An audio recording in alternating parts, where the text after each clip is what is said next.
ദൈവനാമത്തിന് മഹത്വമുണ്ടാകട്ടെ.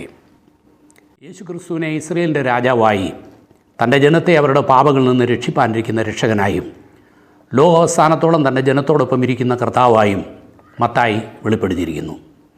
യേശു ക്രിസ്തുവിൻ്റെ പരസ്യശുശ്രൂഷയിലെ പ്രധാനപ്പെട്ട 5 പ്രഭാഷണങ്ങൾ മത്തായി രേഖപ്പെടുത്തിയിരിക്കുന്നു. അതിൽ ഗിരിപ്രഭാഷണം അധ്യായം 5 മുതൽ 7 വരെയുള്ള ഭാഗങ്ങളാണ്. ഈ ഗിരിപ്രഭാഷണത്തിനെ പഠിക്കുക എന്നുള്ള ഒരു ഉദ്ദേശത്തോടു കൂടിയാണ് ഇപ്രകാരം ഒരു പ്രവർത്തനം തുടങ്ങിയിരിക്കുന്നത്.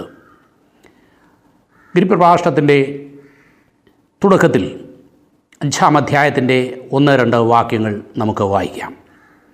അവൻ പുരുഷാരത്തെ കണ്ടാറെ മലമേൽ കയറി. അവൻ ഇരുന്ന ശേഷം ശിഷ്യന്മാർ അവൻ്റെ അടുക്കൽ വന്നു. അവൻ തിരുവായ് മൊഴിഞ്ഞ് അവരെ ഉപദേശിച്ചു. നമ്മുടെ കർത്താവിൻ്റെ ഗിരിപ്രഭാഷണത്തിൻ്റെ ആരംഭമാണ് ഇവിടെ കാണുന്നത്. യഹൂദ റബ്ബിമാർ തങ്ങളുടെ ശിഷ്യന്മാരെ പഠിപ്പിക്കുവാൻ ചെയ്യുന്ന സാധാരണ നടപടികളാണ് ഈ പ്രവൃത്തികൾ. തുടർന്ന് അവൻ അവരോട്, ആത്മാവിൽ ദരിദ്രരായവർ ഭാഗ്യവാന്മാർ, സ്വർഗരാജ്യം അവർക്കുള്ളത് എന്ന് പറഞ്ഞു.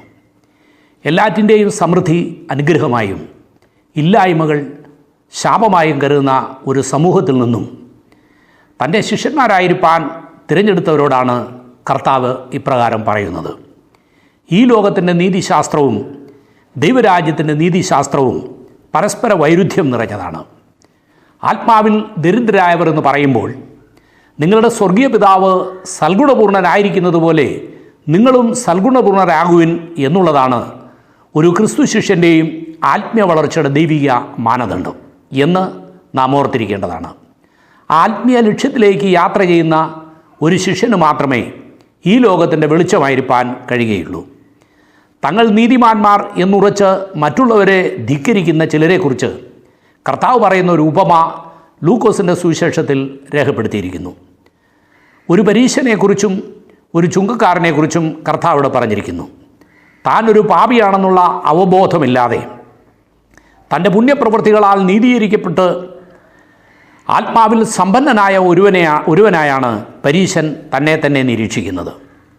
നീതീകരിക്കപ്പെടാൻ ദൈവത്തിൻ്റെ കൃപയോ കരുണയോ ആവശ്യമില്ല എന്നാണ് അവൻ കരുതുന്നത്.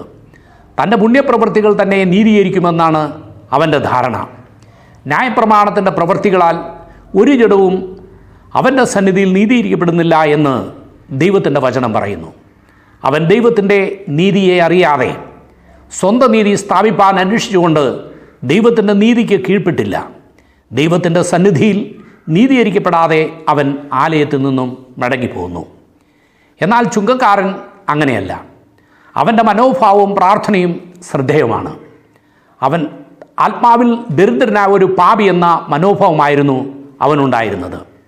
തൻ്റെ നീതീകരണത്തിന് ദൈവത്തിൻ്റെ കരുണ അത്യന്താപേക്ഷിതമെന്ന് അവൻ ഗ്രഹിച്ചിരുന്നു. അവൻ മാറത്തടിച്ച്, ദൈവമേ, പാപിയായ എന്നോട് കരുണ തോന്നണമേ എന്ന് പറഞ്ഞു. ദൈവം അവനോട് കരുണ കാണിച്ചു. അവൻ നീതീകരിക്കപ്പെട്ടവനായി വീട്ടിലേക്ക് കടന്നുപോയി. തങ്ങളുടെ ദൃഷ്ടിയിൽ ഞാൻ ധനവാൻ, സമ്പന്നനായിരിക്കുന്നു, എനിക്കൊന്നിനും മുട്ടില്ല എന്ന് പറയുന്ന ലവോദിക്ക സഭയെക്കുറിച്ച് വെളിപ്പാട് പുസ്തകത്തിൽ രേഖപ്പെടുത്തിയിരിക്കുന്നു. അഗ്നിജാലയ്ക്കത്തുള്ള കണ്ണുള്ള കർത്താവ് അവരെ കാണുന്നത് നീ നിർഭാഗ്യനും അരിഷ്ടനും ദരിദ്രനും കുരുടനും നഗ്നനുമായിട്ടാണ്. അവർ സമ്പന്നനാകേണ്ടതിനുള്ള ഉപാധികൾ കർത്താവ് അവർക്ക് ഉപദേശിച്ചു കൊടുക്കുന്നു. ആത്മാവിൽ ദരിദ്രനാണെന്നുള്ള മനോഭാവം ഉണ്ടായിരുന്ന ഇസ്രയേലിൻ്റെ രാജാവായിരുന്ന ദാവീദ് ഇപ്രകാരം പാടുന്നു, ഞാനോ എളിയവനും ദരിദ്രനുമാകുന്നു, എങ്കിലും കർത്താവിനെ ഓർക്കുന്നു. നമുക്കുണരാം. നമ്മുടെ പദവികൾ എന്തുമാകട്ടെ, ആത്മാവിൽ ദരിദ്രനാണെന്നുള്ള മനോഭാവത്തോടെ കർത്താവിനെ അനുഗമിക്കാം. ദൈവം അതിനായി നമ്മെ ഓരോരുത്തരെയും സഹായിക്കട്ടെ.